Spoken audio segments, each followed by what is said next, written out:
Tout d'abord, je suis agriculteur bio, côté Acadéon, petit village à côté de Fleurance donc, et je suis ici en tant que président d'Interbio Midi-Pyrénées, qui est une association interprofessionnelle, mais je suis aussi président d'Agribio Union de coopérative, qui donc est une union de coopératives, bien entendu, en grande culture bio, bien sûr, et dont l'aire territoriale s'étend sur à la fois la région Midi-Pyrénées et la région Aquitaine.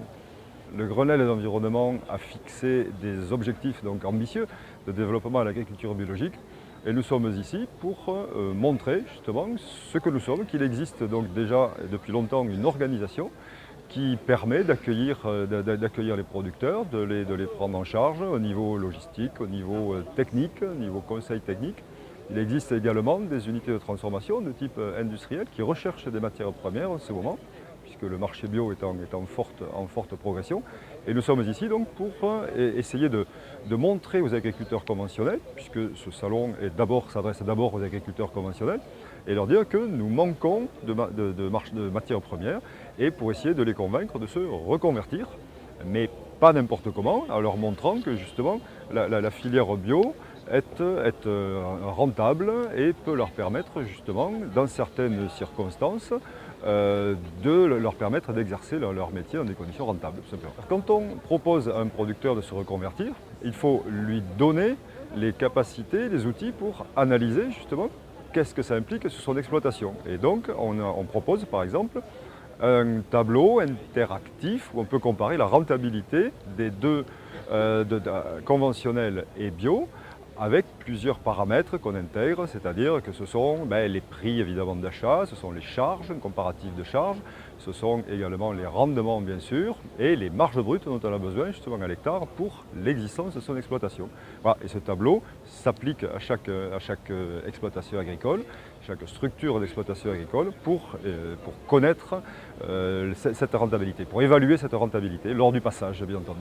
L'agriculture biologique a pour définition justement l'absence de produits de synthèse. Et actuellement, il y a un changement et des contraintes qui s'appliquent de plus en plus à l'agriculture conventionnelle pour diminuer justement l'utilisation de produits phytopharmaceutiques pour des problèmes de protection de l'environnement. Donc nous disposons de références, nous, en agriculture biologique, depuis des années et des années, qui peuvent justement servir à l'agriculture conventionnelle et servir, si vous voulez, de prototypes expérimentaux pour aider l'agriculture conventionnelle à évoluer dans son souci de protéger l'environnement. Lorsqu'on regarde effectivement ce qui s'est passé dans les autres pays européens, où il y a eu également de fortes progressions donc de reconversion à l'agriculture biologique, ces reconversions ont toujours été liées justement à l'octroi d'aides à la reconversion. Parce qu'il y a une période difficile, effectivement, pendant 3 ans, où on produit bio et on vend avec les valorisations dans le conventionnel. Et donc, les producteurs, et c'est normal, veulent une sécurité justement dans cette reconversion qui présente un risque. Et donc, je pense que l'augmentation de ces reconversions dépendra des aides qui seront effectivement attribuées par les pouvoirs publics.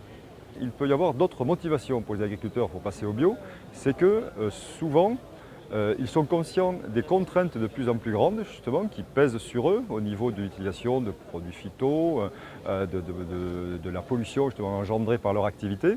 Et passer en bio permet de supprimer justement toutes ces tracasseries entre guillemets et d'être, si vous voulez, d'exercer son métier en ayant résolu justement toutes les contraintes qui pèsent dans le cadre de l'agriculture conventionnelle. Voilà, ça peut être effectivement une motivation.